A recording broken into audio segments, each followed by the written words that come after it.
Hi ಸ್ನೇಹಿತರೆ, welcome to ಕೃಷಿ ಪ್ರಗತಿ YouTube and Facebook ಪೇಜ್ಗೆ. ಸ್ನೇಹಿತರೆ, ಇವತ್ತಿನ ವಿಡಿಯೋದಲ್ಲಿ ನೀವು ವಿಶ್ವಕರ್ಮ ಅನ್ನೋ ಒಂದು NVT ಕಂಪ್ನಿಯ ರಾಶ್ ಮಿಷಿನ್ ಮಾರಾಟಕ್ಕೆ ತೊಗೊಂಬರ್ತಾ ಇದ್ದೀನಿ. ಮಲ್ಟಿ ಕ್ರಾಪ್ ರಾಶ್ ಮಿಷಿನ್ ಯಾರಿಗೆ ಅವಶ್ಯಕತೆ ಇರುತ್ತೋ ವಿಡಿಯೋನ ಪೂರ್ತಿಯಾಗಿ ನೋಡಿ, ಪೂರ್ತಿಯಾದ ಮಾಹಿತಿ ಕೊಡ್ತೇನೆ. ಅದಕ್ಕೆ ಮುಂಚೆ ನಿಮ್ಮ ಹತ್ರ ಇದೇ ರೀತಿ ಸೆಕೆಂಡ್ ಹ್ಯಾಂಡ್ ಟ್ರ್ಯಾಕ್ಟರ್, ಟ್ರಾಲಿಗಳು, ರಾಶ್ ಮಿಷಿನ್ಗಳು ಮಾರಾಟಕ್ಕಿದ್ದರೆ ನಮ್ಮ ಕೃಷಿ ಪ್ರಗತಿ ಯೂಟ್ಯೂಬ್ ಚಾನಲ್ಗೆ ಕಳಿಸ್ಕೊಡ್ಬೋದು. ಕಳಿಸ್ಕೊಟ್ರೆ ಇದೇ ರೀತಿ ರೈತರಿಗೆ ತಿಳಿಸ್ತೇವೆ ಅಂತ ಹೇಳ್ತಾ ಇನ್ನು ಲೇಟ್ ಮಾಡ್ತೀನಿ. ಒಂದು ರಾಶ್ ಮಿಷಿನ್ ಬಗ್ಗೆ ಮಾಹಿತಿ ಬಂದ್ಬಿಡೋಣ. ಈ ಒಂದು ರಾಶ್ ಮಿಷಿನ್ ಬಂದು ಸ್ನೇಹಿತರೆ, ಆಗಲೇ ಹೇಳೋದಕ್ಕೆ ವಿಶ್ವಕರ್ಮ ಅನ್ನೋ ಒಂದು ರಾಶ್ ಮಿಷಿನ್ ಸ್ನೇಹಿತರೆ, ಮಲ್ಟಿ ಕ್ರಾಪ್ ರಾಶ್ ಮಿಷಿನು. ಪ್ರತಿಯೊಂದು ಬೆಳೆಗಳನ್ನು ಹಾಕ್ಬೋದು ಸ್ನೇಹಿತರೆ ಈ ಒಂದು ರಾಶ್ ಮಿಷಿನಿಂದ. ಮೆಕ್ಕೆಜೋಳ ಹಿಡಿದು ಶೇಂಗಾ ಮತ್ತು ಸೂರ್ಯಪಾನ ಮತ್ತು ಕಡ್ಲಿ, ಜೋಳ, ಸೋಯಾಬೀನು ಪ್ರತಿಯೊಂದು ಬೆಳೆಗಳನ್ನು ಹಾಕ್ಬೋದು ಈ ಒಂದು ರಾಶ್ ಮಿಷಿನ್ಗೆ. 4 ಕಟ್ರ್ಗಳು ಎಕ್ಸ್ಟ್ರಾ ಇರುತ್ತೆ. ಕಟ್ರ್ಗಳು ಚೇಂಜ್ ಮಾಡ್ಕೊಂಡು ಈ ಒಂದು ಬೆಳೆಗಳನ್ನು ಹಾಕ್ಬೋದು ಅಂತ ಓನರ್ ಹೇಳ್ತಿದ್ದಾರೆ. ಇನ್ನು ಈ ಒಂದು ರಾಶ್ ಮಿಷಿನ್ನ ಮಾಡಲ್ ಬಂದು 2023 ಮಾಡಲ್ ಸ್ನೇಹಿತರೆ, 2023 ಮಾಡಲು ಹೊಂದಿರತಕ್ಕಂಥ ಈ ಒಂದು ರಾಶ್ ಮಿಷಿನ್ ಸ್ನೇಹಿತರೆ.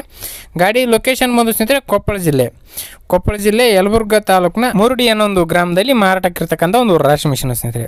ಕೊಪ್ಪಳ ಜಿಲ್ಲೆ ಯಲಬುರ್ಗಾ ತಾಲೂಕಿನ ಮೂರುಡಿ ಗ್ರಾಮದಲ್ಲಿ ಮಾರಾಟಕ್ಕಿರ್ತಕ್ಕಂಥ ಒಂದು ರಾಶಿ ಮಿಷಿನ್ನು. ಬೆಲೆ ಬಂದು ಸ್ನೇಹಿತರೆ, ಓನರ್ ಪ್ರೈಸ್ ಬಂದು 2 ಲಕ್ಷ ಹೇಳ್ತಾ ಇದ್ದಾರೆ. 2 ಲಕ್ಷ ಹೇಳ್ತಾ ಇದ್ದಾರೆ. 1,80,000 ಬಂದರೆ ಫೈನಲ್ ಮಾಡಿಕೊಡ್ತಂತ ಓನರ್ ಹೇಳ್ತಿದ್ದಾರೆ ಸ್ನೇಹಿತರೆ. 1,80,000ಕ್ಕೆ ಫೈನಲ್ ಮಾಡ್ತಂತ ಹೇಳ್ತಾರೆ. ನೋಡಿ, ಓನರ್ ಜೊತೆ ಮಾತಾಡ್ಕೊಳ್ಳಿ. ಓನರ್ ನಂಬರ್ನ ಕೆಳಗಡೆ ಟೈಟಲಲ್ಲಿ ಡಿಸ್ಕ್ರಿಪ್ಷನಲ್ಲಿ ಓನರ್ ನಂಬರ್ ಕೊಟ್ಟಿರ್ತೇನೆ. ಯಾರು ಕೂಡ ಟೈಮ್ ಪಾಸ್ ಕಾಲ್ ಮಾಡಿಬಿಡಿ. ಯಾರಿಗೆ ಅವಶ್ಯಕತೆ ಇರುತ್ತೋ ಅಂಥವ್ರು ಮಾತ್ರ ಕರೆ ಮಾಡಿ ಅಂತ ಹೇಳ್ತಾ ಈ ಒಂದು ವಿಡಿಯೋನ ಇಲ್ಲಿಗೆ ಮುಗಿಸ್ತಾ ಇದ್ದೀನಿ. ಯಾರಿಗೆ ಒಂದು ವಿಡಿಯೋ ಇಷ್ಟ ಆಯ್ತು ದಯವಿಟ್ಟು ಲೈಕ್ ಮಾಡಿ. ಹಾಗೆ ನಿಮ್ಮ ಫ್ರೆಂಡ್ಸ್ ಅಥವಾ ಫ್ಯಾಮಿಲಿ ಗ್ರೂಪಲ್ಲಿ ಅಥವಾ ನಿಮ್ಮ ಊರಲ್ಲಿ ಯಾರಿಗಾರು ಅವಶ್ಯಕತೆ ಇದ್ದರೆ ಅಂಥವ್ರಿಗೆ ಒಂದು ವಿಡಿಯೋನ ಶೇರ್ ಮಾಡಿ ಅಂತ ಹೇಳ್ತಾ ಇದೇ ರೀತಿ ಇನ್ನೂ ಒಳ್ಳೊಳ್ಳೆ ಕಡಿಮೆ ಬೆಲೆಯ ಟ್ರ್ಯಾಕ್ಟ್ರು, ಟ್ರಾಲಿಗಳು, ರಾಶ್ ಮಿಷಿನ್ಗಳ ಜೊತೆ ನೆಕ್ಸ್ಟ್ ವಿಡಿಯೋದಲ್ಲಿ ಮತ್ತೆ ಸಿಗ್ತೀನಿ. Thank you friends. Thank for watching. Bye.